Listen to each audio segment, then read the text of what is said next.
आज हम आपको बताएंगे कि मंदिर में जो एक लोटा जल रखा जाता है उसका क्या करें और मंदिर का लौटा कैसा होना चाहिए, पीतल का या तांबे का। कुछ लोग यह गलतियां कर देते हैं और बाद में पछताते हैं। ऐसी गलती आप कभी मत करना, नहीं तो कंगाल हो जाओगे, बर्बाद हो जाओगे। मंदिर में एक लोटा जल ऐसे कभी मत रखना। साथ ही जानिए दीपक घर में कौन से पदार्थ का रखना चाहिए। तांबे का, लोहे का, पीतल का, कांसे या फिर स्टील का या माटी का। कुछ लोग अपने पूजा घर में गलत तरीके से दिए को रखते हैं और उनका घर बर्बाद हो जाता है। और जानिए दीपक की बाती कच्चे कलावे से बनाएं या रुई से या फिर सूती हाथ में बांधने वाले कलावे से। कुछ लोग दीपक जलाते समय भयंकर गलती कर देते हैं, जिस कारण उन्हें पितृदोष, शनि दोष, काल सर्प दोष, मंगल दोष, भयंकर से भयंकर गरीबी का दोष भी लग जाता है। दोस्तों, कुछ लोग यहाँ पर ऐसे भी होंगे जो इस वीडियो को बीच में ही छोड़ देंगे। अगर इस वीडियो को आपको छोड़ना ही है तो अभी छोड़ देना, परंतु वीडियो को बीच में छोड़कर लक्ष्मी माता का अपमान मत करना। दोस्तों, बहुत समय से आप लोगों के प्रश्न आ रहे हैं कि मुख्य द्वार पर जल छिड़कने का सही समय क्या होता है और सही विधि क्या होती है। किस समय हमें जल छिड़कना चाहिए और क्या मुख्य द्वार पर जल छिड़कने के लिए स्नान करना आवश्यक है या बिना स्नान किए भी मुख्य द्वार पर जल का छिड़काव किया जा सकता है। झाड़ू लगाने से पहले या फिर झाड़ू लगाने के बाद जल को छिड़कना चाहिए। एक और प्रश्न आया है कि क्या पीरियड्स में हम अपने घर के मुख्य द्वार पर जल का छिड़काव कर सकते हैं या मुख्य द्वार पर दीपदान कर सकते हैं। और जल से ही जुड़ा हुआ एक और प्रश्न है कि जब हम मुख्य द्वार पर जल चढ़ाते हैं तो घर के अंदर की तरफ से जल चढ़ाएं या घर के बाहर की तरफ से जल का छिड़काव करें। इसके बारे में कई लोग शंका में हैं। आज यह शंका भी दूर हो जाएगी। और मुख्य द्वार पर जल छिड़कने से संबंधित आपका अगला प्रश्न है कि कई ऐसे लोग हैं जो कि फ्लैट में रहते हैं।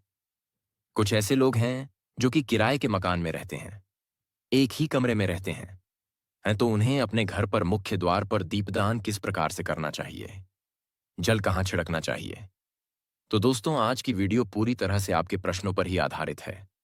तो दोस्तों, सबसे पहले जानते हैं कि घर के बाहर या घर के अंदर दिए जलाने के क्या क्या फायदे होते हैं।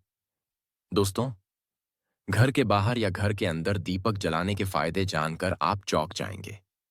खासकर घर के बाहर दीपक जलाने से 5 वह फायदे जो आपको चौंकाने वाले हैं। दोस्तों, यह बात तो आप जानते हैं कि भगवान की पूजा के दौरान दीपक जरूर जलाया जाता है।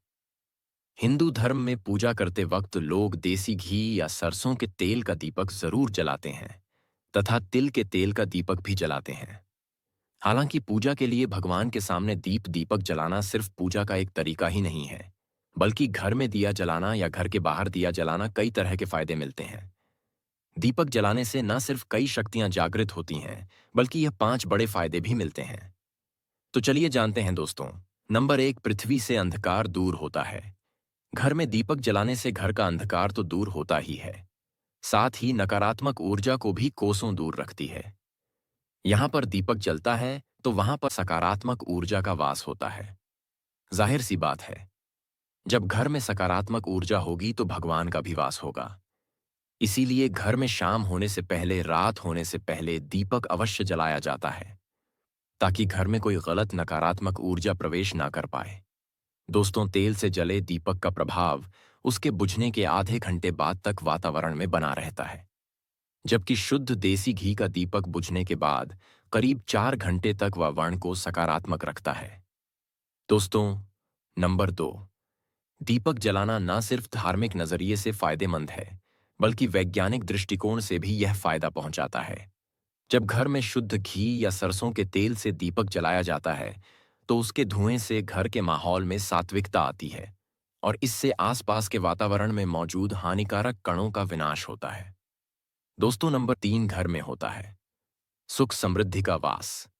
जिस घर में सुबह और शाम के वक्त भगवान के सामने दीपक ला जाता है तो उस घर पर हमें माता लक्ष्मी मेहरबान होती है। ऐसे घर में सुख समृद्धि का वास होता है। दीपक की लौ पूर्व दिशा में रखने से व्यक्ति दीर्घायु होता है, जबकि उत्तर दिशा में लो रखने से घर में धन और संपन्नता बढ़ती है। दीपक न सिर्फ हमारे घर के अंधकार को दूर करता है, बल्कि यह हमारे जीवन को भी अंधकार से प्रकाश की तरफ बढ़ाता है। दोस्तों, नंबर 4, बीमारियों को दूर भगाने में मददगार। घर में दिया जलाने से बीमारियां घर के आसपास भी नहीं भटकती। घर के सभी परिवार सदस्यों को हर बीमारी से बचाव मिलता है। खासकर दीपक के साथ एक लौंग जलाने से इसका असर दुगना हो जाता है, जिसमें चर्म रोग दूर करने के सारे गुण मौजूद होते हैं। इसलिए घी का दिया जलाना सेहत के लिहाज से काफी फायदेमंद है। दोस्तों, बात करते हैं नंबर 5 की शक्तियां होती हैं। आकर्षित सनातन धर्म के अनुसार जिस घर में सुबह शाम दीपक जलाया जाता है तो वहां कभी अंधकार नहीं होता। उस घर में सुख समृद्धि का वास होता है। इतना ही नहीं, जलता हुआ दिया शुभ शक्तियों को चुंबक की तरह आपके घर की ओर खींचता है, जो कि आपके लिए बहुत ही शुभ माना जाता है। तो दोस्तों, अब जानते हैं कि मुख्य द्वार पर जल छिड़कने का सही समय क्या होता है और सही विधि क्या होती है। देखिए, अगर आप मुख्य द्वार पर जल चढ़ाते हैं तो आपको ध्यान रखना है कि जल आप एक दिन पहले ही, मतलब रात को सोने से पहले, एक पात्र में, कोई भी आप पात्र ले सकते हैं। जैसे कि आप तांबे का पात्र ले सकते हैं। तांबे का ना हो तो आप पीतल का ले सकते हैं, स्टील का ले सकते हैं, चांदी का ले सकते हैं। जो भी पात्र आपके पास उपलब्ध हो, आप उसे ले सकते हैं। एक लोटे में थोड़ा सा गंगा जल डाल दीजिए और उसके ऊपर शुद्ध जल भर दीजिए। और हाँ, गंगा जल ना हो तो परेशान होने की आवश्यकता नहीं है। सिर्फ शुद्ध जल से भी आप पात्र को भर सकते हैं और उस जल से भरे पात्र को अपने घर की रसोई में रख दीजिए। अब जैसे कि आप अगले दिन सुबह उठकर जल का छिड़काव अपने घर के मुख्य द्वार पर करेंगे। देखिए, मुख्य द्वार पर सुबह सबसे पहले जल छिड़का जाता है। वह हर प्रकार की समस्याओं को घर से दूर करने के लिए छिड़का जाता है। जैसे किसी भी प्रकार की नकारात्मक ऊर्जा से आप परेशान हैं, बहुत समय से परेशानियों में घिरे हुए हैं, तो ऐसे में घर की रसोई में जल रखा जाता है और यही जल घर के मुख्य द्वार पर सुबह उठकर छिड़का जाता है। इस जल के छिड़काव से आपके घर की कोई भी परेशानी हो, बहुत शीघ्र समाप्त हो जाती है। इस उपाय को करने से आपके घर में सुख समृद्धि भी आती है, बीमारियों से भी मुक्ति मिलती है। मतलब देखिए, किसी भी प्रकार की मानसिक परेशानी हो, शारीरिक परेशानी हो, आर्थिक तंगी हो, या आपके घर में कोई वास्तु दोष हो, किसी भी प्रकार के गृह दोष हो, तो आपको सभी प्रकार के दोषों से, गृह दोषों, मुक्ति मिलती है। वास्तु दोष और पितृ दोष भी समाप्त होता है। इसके साथ ही, जैसे कि बहुत से लोगों के प्रश्न होते हैं कि उनके ऊपर किसी ने कुछ कर करा दिया है। उनके परिवार में किसी भी प्रकार की पहले कोई परेशानी नहीं थी, लेकिन अभी कुछ समय से परेशानियां लगातार आती ही जा रहीं और कोई रास्ता नहीं मिल रहा है। परेशानी से निकालने का तो किसी के भी किए कराए तंत्र मंत्र का प्रभाव हो, किसी की बुरी नजर का प्रभाव हो, तो भी आपके इस उपाय से, मतलब इस एक लोटा जल से, आपकी परेशानी कुछ ही दिनों में समाप्त हो जाती है। तो यह घर की सभी परेशानियों से मुक्ति पाने का रामबाण और सबसे सरल, सबसे आसान उपाय होता है, जो हमारे शास्त्रों में वर्णित है। तो आप अपने घर की रसोई में एक लोटा जल रखें, फान रात में भरकर, और तह काल जल्दी उठकर उसे जल्द से अपने घर के मुख्य द्वार पर छिड़काव कीजिए।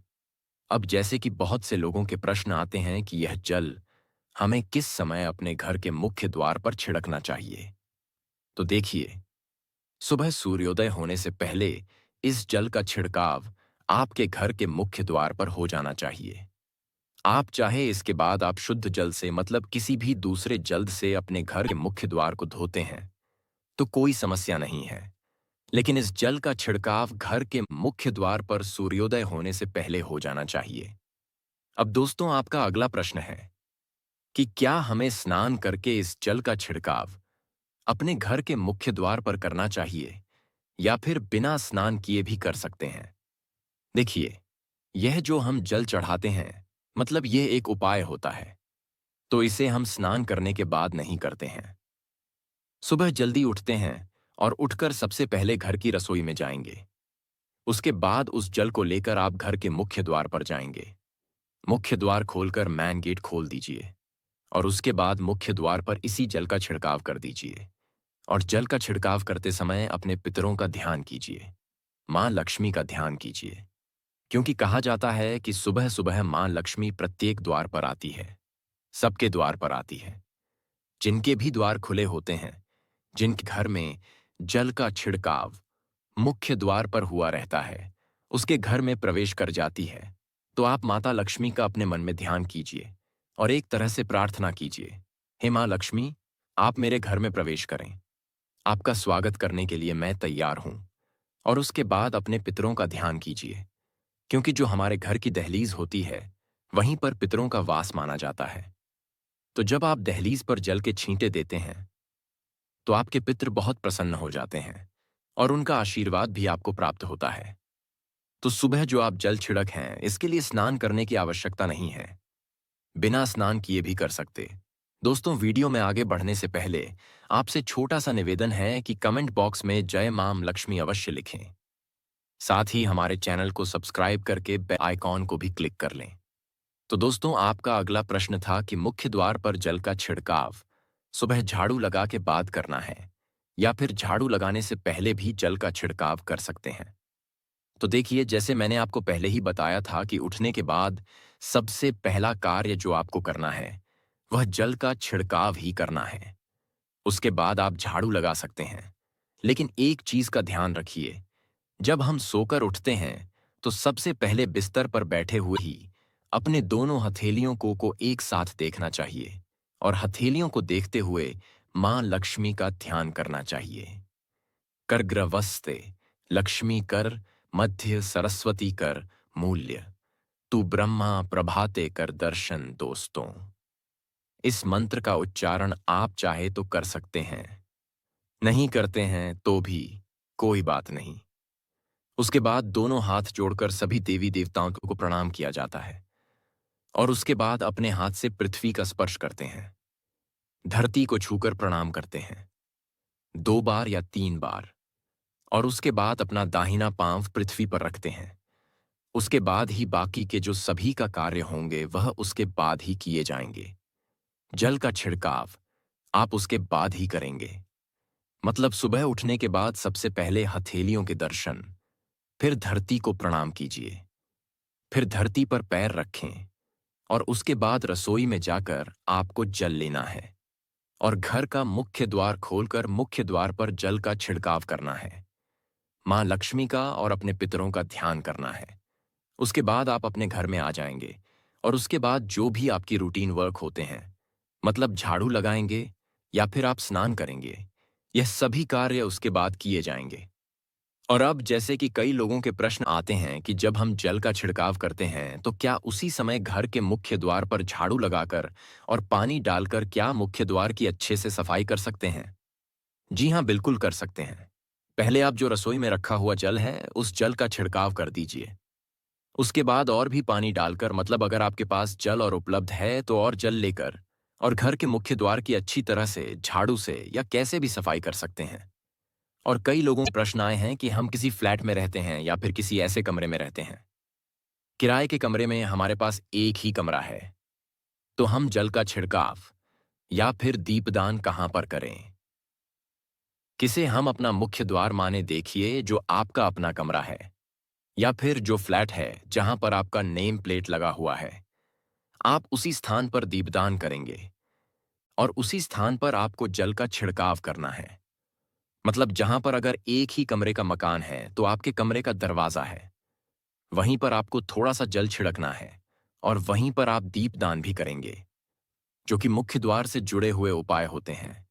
वह आप अपने घर के, मतलब जो अपना कमरा है, उसके बिल्कुल दरवाजे के पास ही करेंगे। और आपका अगला प्रश्न है कि क्या पीरियड में हम अपने घर के मुख्य द्वार पर जल का छिड़काव कर सकते हैं, दीपदान कर सकते हैं?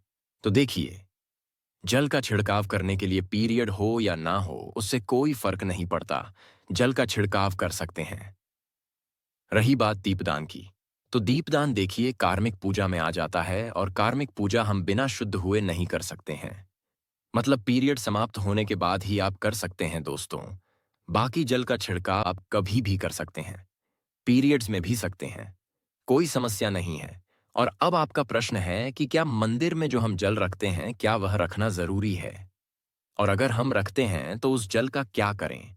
देखिए, मंदिर में जल रखना बहुत आवश्यक है।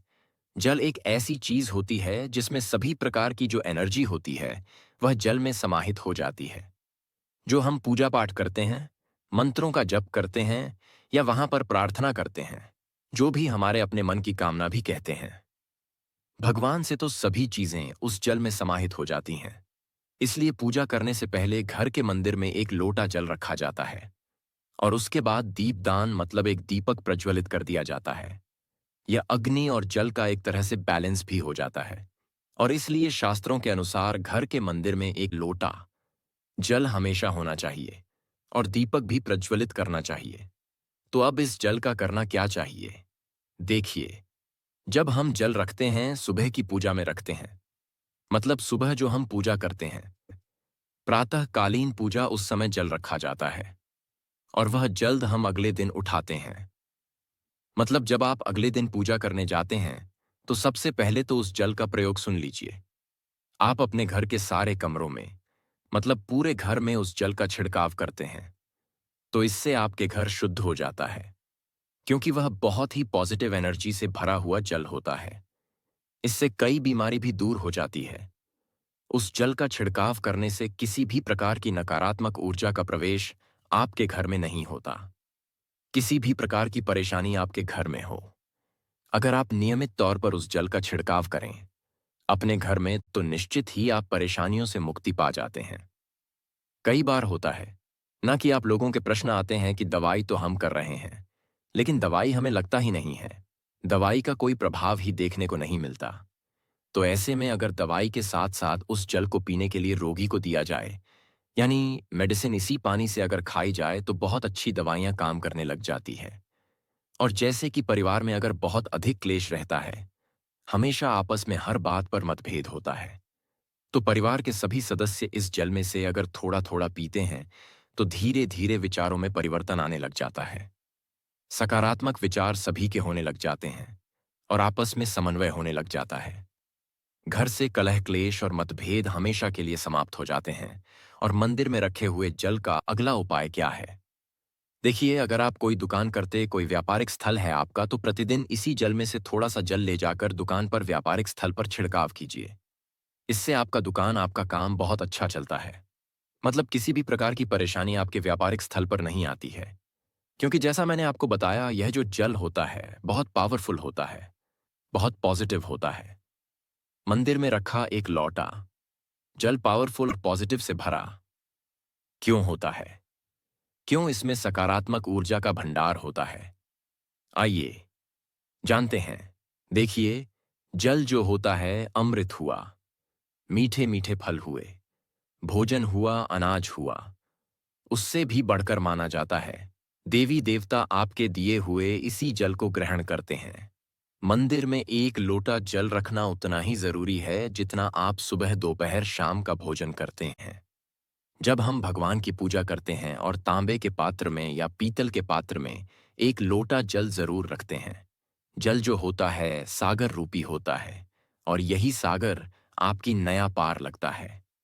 मंदिर में एक लोटा जल रखने का कारण एक और यह होता है कि जो लोग भगवान को रोजाना भोजन नहीं करा सकते तो वह मंदिर में एक लोटा जल रखते हैं ताकि भगवान इसे ग्रहण करें और यह रूपी प्रसाद इसके अगले दिन ये सुबह के समय आप प्रसाद समझकर ग्रहण करें। लेकिन याद रहे, मंदिर में रखा लौटा जल कभी भी तुलसी में अर्पित नहीं करना चाहिए उसके, क्योंकि यह जल सभी देवी देवता ग्रहण करते हैं तो इसीलिए तुलसी में डालना वर्जित है। लेकिन हाँ, अगर आपके घर में लड्डू गोपाल है, राधा कृष्ण है और आप एक लोटा फैता छोटा जल उनके लिए अर्पित करते हैं तो आप अगले दिन यानी सुबह के समय वह जल तुलसी में चढ़ा सकते हैं। मंदिर में जो एक लौटा जल रखा होता है उसके अगले दिन यानी सुबह के समय आप इस जल्द से अपनी आंखें जरूर धोया करें। इससे आंखों में रोशनी बढ़ती है और आंखों में जितनी भी बीमारी आ जाती है वह दूर होती है। शास्त्रों के अनुसार जो लोग मंदिर में एक लोटा चार जल भरकर नहीं रखते तो उनके घर में अकाल पड़ जाता है, घर कंगाल हो जाता है, बर्बाद हो जाता है, परिवार में मुसीबतें आ जा जाती हैं और गरीबी का आगमन हो जाता है। आप चाहे तो एक लौटा जल में पुष्प आदि डालकर रख सकते हैं, बहुत ही शुभ माना जाता है। मंदिर में जो जल रखा जाता है उससे हम और क्या क्या कर सकते हैं, आइए जानते हैं। तो इस जल का छिड़काव करने से बहुत सारी परेशानियां खत्म हो जाती हैं। जैसे अगर आपके दुकान पर किसी की नजर लगी है, बहुत से लोगों के प्रश्न आते हैं कि हमारे काम को किसी ने बांध दिया है, मतलब किसी की बुरी नज़र ऐसी लग गई है कि पहले तो दुकान बहुत अच्छी चलती थी, अब नहीं चल रही है, तो आप इस उपाय को कर सकते हैं। निश्चित ही बहुत जल्द ही आपको परेशानियों से मुक्ति मिल जाती है और दिन दुगनी रात चौगुनी आपके व्यापार में तरक्की होती है। और हाँ, मंदिर में रखे हुए जल को आप अपने घर की रसोई में खाना बनाने में पीने में भी प्रयोग कर सकते हैं। लेकिन खाना बनाने में प्रयोग तभी कीजिए जबकि आपके घर में बिल्कुल सात्विक भोजन बनता हो, मतलब लहसुन प्याज। अगर आपके घर में बनता हो तो खाना बनाने में इस जल का प्रयोग नहीं किया जा सकता। फिर आप इस जल को थोड़ा थोड़ा परिवार के सदस्य मिलकर ग्रहण कर सकते हैं और बचे हुए जल को आप अपने घर में पौधों में डाल सकते हैं। तो देखिए, ऐसा नहीं है कि मंदिर पर रखा हुआ जल बेकार होता है, किसी काम का नहीं होता है। बहुत सारे उपयोग इस जल के होते हैं। अगर हम सही तरीके से प्रयोग करें तो अपने जीवन की बहुत सारी परेशानियों का समाधान मात्र इस एक लौटा जल से हम कर सकते हैं। तो ध्यान रखिए कि मंत्रों से अभिमंत्रित जल बहुत महत्वपूर्ण होता है, बहुत शक्तिशाली होता है और हमारे घर के मंदिर पर रखा हुआ जल देवताओं का आशीर्वाद होता है, क्योंकि पूरे समय वह देवताओं के पास होता है। देवी देवता वहां पर रहते हैं तो उस जल में हर प्रकार की शक्ति समाहित होती है, जो कि सकारा शक्तियां होती हैं। और इस जल का प्रयोग अगर हम सही तरीके से करते हैं, मतलब उसको पीने में करते हैं, खाना बनाने में करते हैं, घर में जल का छिड़काव करने में करते हैं, तो इससे हमारी समस्याओं का समाधान होता है। और अगर कोई भी कार्य नियमित तौर पर, मतलब प्रतिदिन किया जाता है, तो उसका हमें लाभ प्राप्त होता है। कभी कभी करेंगे तो निश्चित ही आपको उतना लाभ दिखाई नहीं देगा, लेकिन अगर आप नियम बना लेंगे कि हर रोज उसी जल से घर में छिड़काव करना है, घर में प्रत्येक व्यक्ति को थोड़ा थोड़ा पीने के लिए देना है, बचे हुए जल को पौधों में डाल दीजिए, दुकान पर छिड़क दीजिए, अपने घर के व्यापारिक स्थल पर छिड़काव कीजिए, बच्चों की बुक्स शीश में, अपने घर की तिजोरी में, हर जगह इस जल का छिड़काव कीजिए और नियमित तौर पर कीजिए। चमत्कार आपको निश्चित ही देखने को मिलेगा। इसी प्रकार से जो रसोई में रखा हुआ जल होता है, उसका छिलका आप अपने घर के मुख्य द्वार पर कीजिए, तो इसका भी आपको लाभ बहुत ही शीघ्र दिखाई देगा, लेकिन इसे अपने रूटीन में शामिल करना होगा। प्रतिदिन नियम से यह कार्य करना होगा, तभी आपको लाभ देखने को मिलेंगे। और हाँ, कई लोगों के प्रश्न आते हैं कि मंदिर पर जो रखा हुआ जल होता है, तो जब हम अगले दिन उठाते हैं तो उसमें कई बार कोई कीड़े मकोड़े पड़ जाते हैं, क्योंकि खुला होता है। तो क्या हम उसे ढक सकते हैं? तो मैं आपको बताना चाहूंगा कि हाँ, बिल्कुल ढक कर रख सकते हैं। पूजा करने के बाद आप उस जल को किसी भी प्लेट से या कटोरी से ढक दीजिए। फिर जब आप अगले दिन उस जल को उठाएंगे तो बिल्कुल शुद्ध और साफ सुथरा जल आपको मिलेगा और जल का प्रयोग आप अपने किसी भी कार्य में कर सकते हैं। और दोस्तों, आप जब भी घर के मुख्य द्वार पर जल छिड़काव करें तो गणेश जी भगवान का यह मंत्र जरूर बोले, ओम गणपते नमः। और जो हमने आपको वीडियो में बताया है उसे ध्यानपूर्वक अच्छी तरीके से समझकर अपने घर के मुख्य द्वार पर जल का छिड़काव करें। दोस्तों, अब जानते हैं कि दीपक किस पदार्थ का होना चाहिए, लोहे का, तांबे का, पीतल का, कांसे का, या फिर स्टील का या माटी का। आखिर घर में कौन सा दीपक रखना शुभ माना जाता है? अगर गलती से भी घर में गलत पदार्थ का दीपक रख लिया है तो पूरा घर अस्त व्यस्त हो जाएगा, कंगाल हो जाएगा, बर्बाद हो जाएगा। दोस्तों देखिए, स्टील के दीपक में पूजा करना घर में क्षणिकों को कुपित करता है। घर में लोहे के दीपक से भी पूजा नहीं करना चाहिए। घर बर्बाद हो जाता है, गरीबी आ जाती है। बाजार में लोगों को लुभाने के लिए कांच के दीपक भी आ गए हैं। बिल्कुल भी गलती से भी घर ना लाएं, नहीं तो राहु केतु आपके घर चले आएंगे और घर बर्बाद हो जाएगा। कांच का दीपक शनि और राहु को नाराज करता है। तांबे का दीपक, पीतल का दीपक, माटी का दीपक धन की देवी माता लक्ष्मी को आकर्षित करता है। घर में कोई और दीपक नहीं लाना चाहिए। पीतल और माटी का दीपक शुभ और मंगलकारी माना जाता है, जिससे शनि और राहु केतु भी प्रसन्न रहते हैं। मंगल भी भारी नहीं होता। कच्चा कलवा तथा रूही का दीपक ही जलाना सर्वश्रेष्ठ माना जाता है। जो लोग सूती धागा जो हाथ पर बांधा जाता है उसकी बाती बनाते हैं तो उस घर में परेशानी और गरीबी आ जाती है। रुई और कच्चा कलवा ही शुभ माना जाता है। दोस्तों, अब जानते हैं मंदिर में घंटी क्यों बजाई जाती है, घंटा क्यों बजाया जाता है, ताली क्यों बजाई जाती है, मंदिर के अंदर कारण क्या है, शंकर के मंदिर में घंटी क्यों बजाई जाती है, ताली को बजाना क्यों नकारा जाता है।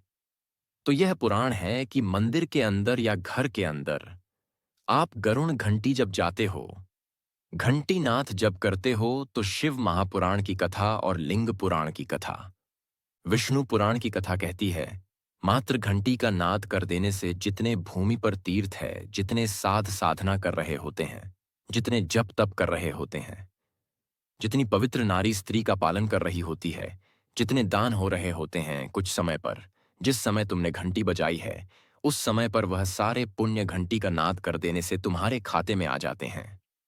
शिव मंदिर में तली क्यों बजाई जाती है?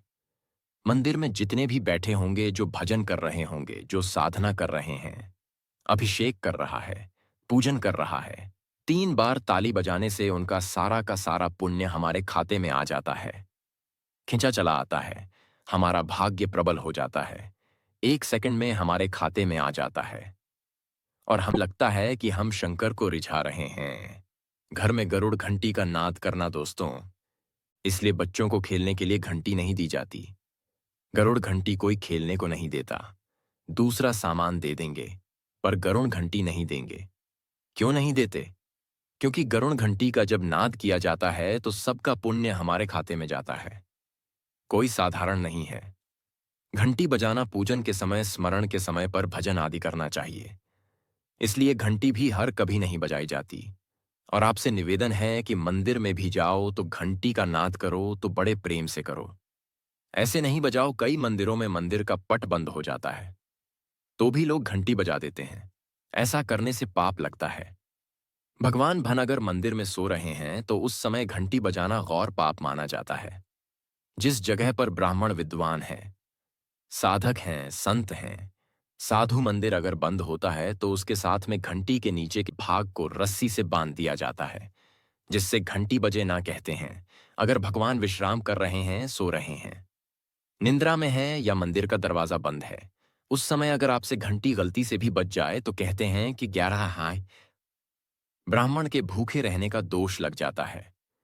घंटी बजाने का सबसे शुभ समय माना जाता है सुबह 4 बजे से लेकर सुबह 11 बजे तक, अत्यंत दुर्लभ और मंगलकारी माना जाता है।